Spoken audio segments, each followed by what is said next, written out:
ओम नमः शिवाय। प्रिय भक्तों, आज सुने माघ मास में सुने जाने वाली पूर्णिमा की कथा।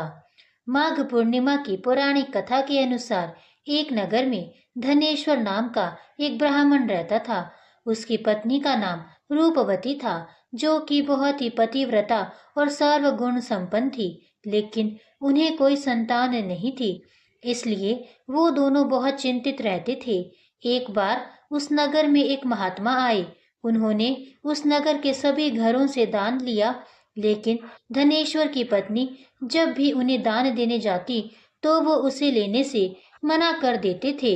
एक दिन धनेश्वर महात्मा के पास गया और उसने पूछा कि हे महात्मन, आप नगर के सभी लोगों से दान लेते हैं, लेकिन मेरे घर से नहीं लेते हैं। हमसे अगर कोई भूल हुई हो तो हम ब्राह्मण दंपति आपसे क्षमा याचना करते हैं। इस पर महात्मा ने कहा, नहीं विप्र, तुम तो हमेशा आदर सत्कार करने वाले ब्राह्मण हो, तुमसे भूल तो कभी भी नहीं हो सकती है। महात्मा की बात सुनकर धनेश्वर हाथ जोड़कर बोला, हे मुनिवर, फिर आखिर क्या कारण है? कृपया हमें उसे अवगत कराएं। इस पर महात्मा बोले, हे विप्र, तुम्हारी कोई संतान नहीं है। जो दंपति निसंतान हो, उसके हाथ से भिक्षा कैसे ग्रहण कर सकता हूँ? तुम्हारे द्वारा दिया गया दान लेने के कारण मेरा पतन हो जाएगा। बस यही कारण है कि मैं तुम्हारे घर से दान स्वीकार नहीं करता। महात्मा के ऐसे बोल सुनकर धनेश्वर उनके चरणों में गिर पड़ा और विनती करते हुए बोला, हे महात्मन, संतान ना होना ही तो हम पति पत्नी के जीवन की सबसे बड़ी निराशा है। यदि संतान प्राप्ति का कोई उपाय हो तो बताने की कृपा करें मुनिवर। ब्राह्मण का दुख देखकर महात्मा बोले, हे विप्र, तुम्हारे इस कष्ट का एक आसान तरीका है।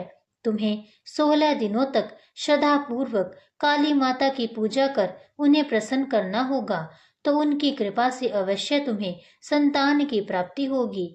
इतना सुनकर धनेश्वर बहुत खुश हुआ। उसने महात्मा का आभार प्रकट किया और घर आकर पत्नी को सारी बात बताई। इसके बाद धनेश्वर माँ काली की उपासना के लिए वन में चला गया। ब्राह्मण ने पूरे 16 दिन तक काली माता की पूजा की और उपवास रखा।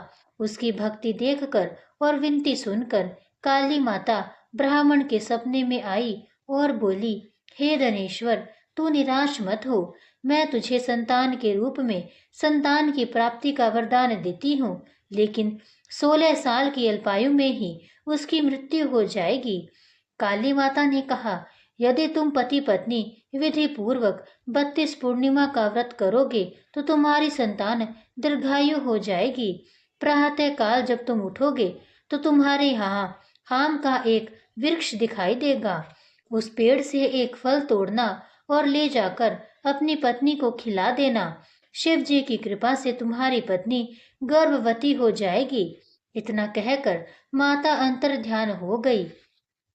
प्रातः काल जब धनेश्वर उठा तो उसे आम का वृक्ष दिखाई दिया, जिस पर बहुत ही सुंदर फल लगे थे।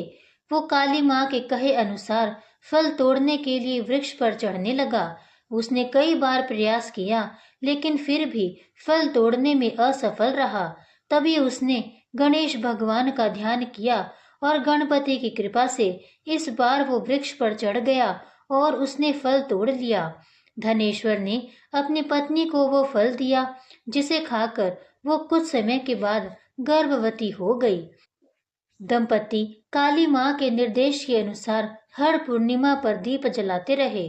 कुछ दिन बाद भगवान शिव की कृपा हुई और ब्राह्मण की पत्नी ने एक सुंदर बेटे को जन्म दिया, जिसका नाम उन्होंने देवीदास रखा। जब पुत्र 16 वर्ष का होने को हुआ तो माता पिता को चिंता होने लगी कि इस वर्ष उसकी मृत्यु ना हो जाए। इस पर उन्होंने देवीदास के मामा को बुलाया और कहा, तुम देवीदास को विद्या अध्ययन के लिए काशी ले जाओ और 1 वर्ष बाद वापस आना। दंपति पूरी आस्था के साथ पूर्णमासी का व्रत कर पुत्र के दीर्घायु होने की कामना करते रहे। काशी प्रस्थान के दौरान मामा भांजे एक गांव से गुजर रहे थे। वहां एक कन्या का विवाह हो रहा था। विवाह होने से पूर्व उसका वर अंधा हो गया। तभी वर के पिता ने देवीदास को देखा और मामा से कहा, तुम अपना भांजा कुछ समय के लिए हमें दे दो, विवाह संपन्न हो जाए उसके बाद ले जाना।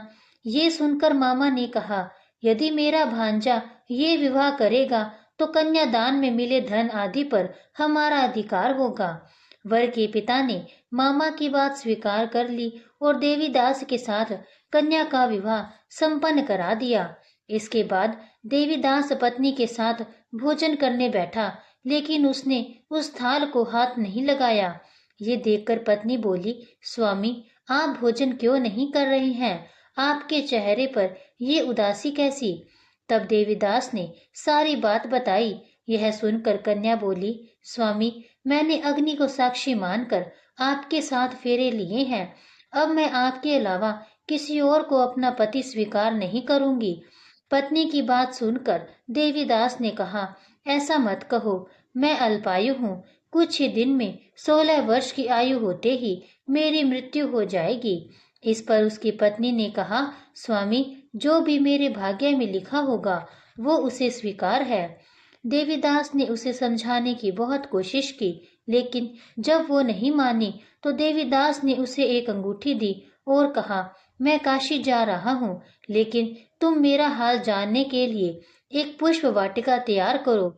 उसमें भांति भांति के पुष्प लगाओ और उन्हें जल से सींचती रहो।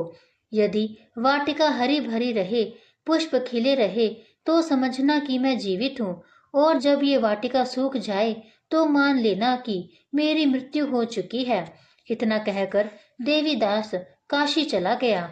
अगले दिन सुबह जब कन्या ने दूसरे वर को देखा तो बोली, ये मेरा पति नहीं है, मेरा पति तो काशी पढ़ने गया है। यदि इसके साथ मेरा विवाह हुआ है तो बताएं कि रात्रि में मेरे और इसके बीच क्या बातें हुई थी और इसने मुझे क्या दिया था। ये सुनकर वर बोला, मुझे कुछ नहीं पता, और पिता पुत्र वापस वहां से चले गए। उधर एक दिन प्रातःकाल एक सर्प देवीदास को डसने के लिए आया, लेकिन उसके माता पिता द्वारा किए जाने वाले पूर्णिमा व्रत के प्रभाव के कारण वो उसे डस नहीं पाया। इसके बाद काल स्वयं वहां आए और उसके शरीर से प्राण निकालने लगे। देवीदास बेहोश होकर गिर पड़ा। तभी वहां माता पार्वती और शिव जी आए।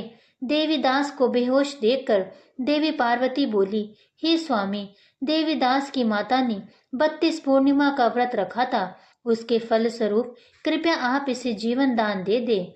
माता पार्वती की बात सुनकर भगवान शिव ने देवीदास को पुनः जीवित कर दिया। इधर देवीदास की पत्नी ने देखा कि पुष्प वाटिका में एक भी पुष्प नहीं रहा। वो जान गई कि उसके पति की मृत्यु हो चुकी है और रोने लगी। तभी उसने देखा कि वाटिका फिर से हरी भरी हो गई है। ये देखकर वो बहुत प्रसन्न हुई। उसे पता चल गया कि देवीदास को प्राणदान मिल चुका है। जैसे ही देवीदास 16 वर्ष का हुआ, मामा भांजा काशी से वापस चल पड़े। रास्ते में जब वो कन्या के घर गए तो उसने देवीदास को पहचान लिया और बड़ी प्रसन्न हुई। धनेश्वर और उसकी पत्नी भी पुत्र को जीवित पाकर खुशी से भर गए। अब सुनते हैं एक अन्य कथा। पौराणिक कथा के अनुसार नर्मदा नदी के तट पर शुभ व्रत नामक विद्वान ब्राह्मण रहता था, लेकिन वह काफी लालची था। उसका लक्ष्य किसी भी तरह धन कमाना था और ऐसा करते करते ये समय से पूर्व ही वृद्ध दिखने लगा और कई बीमारियों की चपेट में आ गया था। इस बीच उसके मन में आया कि उन्होंने पूरा जीवन तो धन कमाने में बिता दिया, अब जीवन का उद्धार कैसे होगा।